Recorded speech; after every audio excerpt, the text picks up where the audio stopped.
यह कहानी केवल इंटरनेट पर उपलब्ध विभिन्न स्रोतों से संकलित की गई है। इसका उद्देश्य पाठकों को धार्मिक और सांस्कृतिक जानकारी प्रदान करना है। इसमें उल्लिखित घटनाएं और विवरण पुराणों एवं लोककथाओं पर आधारित हैं, जिनकी ऐतिहासिक प्रामाणिकता की पुष्टि नहीं की जा सकती। यह लेख केवल ज्ञानवर्धन और मनोरंजन के लिए प्रस्तुत किया गया है। भगवान शिव और माता पार्वती की पवित्र कथा। संसार के कल्याण हेतु भगवान शिव और माता पार्वती की कथा अत्यंत पवित्र और प्रेरणादायक है। यह कथा न केवल उनके विवाह की महिमा बताती है, बल्कि भक्ति, प्रेम और तपस्या का भी संदेश देती है। सती का त्याग और पुनर्जन्म। माता पार्वती का पूर्व जन्म में नाम सती था। वे राजा दक्ष की पुत्री थीं और भगवान शिव की अर्धांगिनी बनी। एक बार राजा दक्ष ने एक यज्ञ का आयोजन किया, जिसमें उन्होंने भगवान शिव को आमंत्रित नहीं किया। सती शिवजी की अनादर को सहन नहीं कर सकीं और यज्ञ में आत्मदाह कर लिया। जब भगवान शिव को यह ज्ञात हुआ, तो वे अत्यंत क्रोधित हुए और अपने वीरभद्र नामक गण को भेजकर यज्ञ को विध्वंस कर दिया।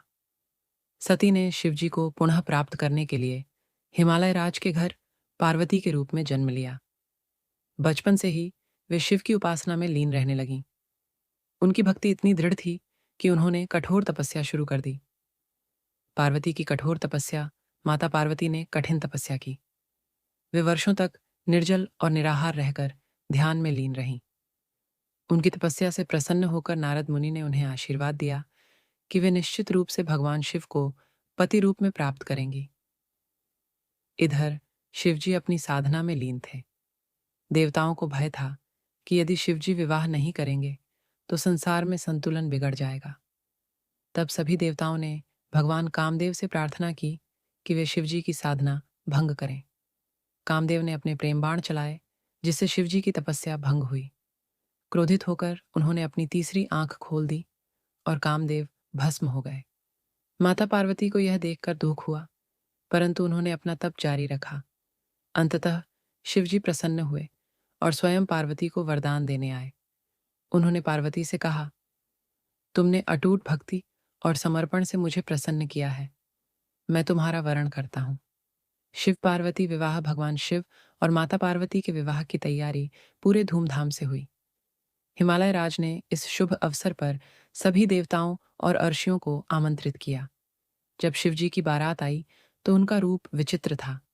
वे गले में नाग धारण किए हुए थे, शरीर पर भस्म लगाए हुए थे और भूत प्रेत उनकी बारात में थे।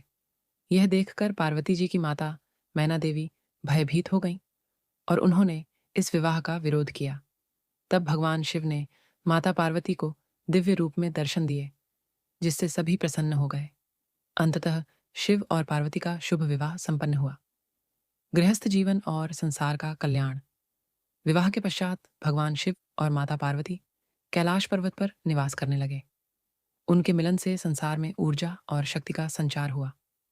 माता पार्वती के गर्भ से भगवान कार्तिकेय और गणेश जी का जन्म हुआ, जो देवताओं और भक्तों के लिए कल्याणकारी सिद्ध हुए। भगवान शिव और माता पार्वती का यह पावन प्रेम, त्याग और तपस्या का प्रतीक है। यह कथा हमें सिखाती है कि प्रेम, भक्ति और धैर्य से सभी इच्छाएं पूर्ण होती हैं। निष्कर्ष। भगवान शिव और माता पार्वती की कथा केवल एक प्रेम कहानी नहीं, बल्कि आत्मा और परमात्मा के मिलन की कहानी है। यह भक्ति, समर्पण और तपस्या की शक्ति को दर्शाती है। जब भी कोई भक्त सच्चे मन से शिव पार्वती की आराधना करता है, वे निश्चित रूप से उनकी मनोकामनाएं पूर्ण करते हैं।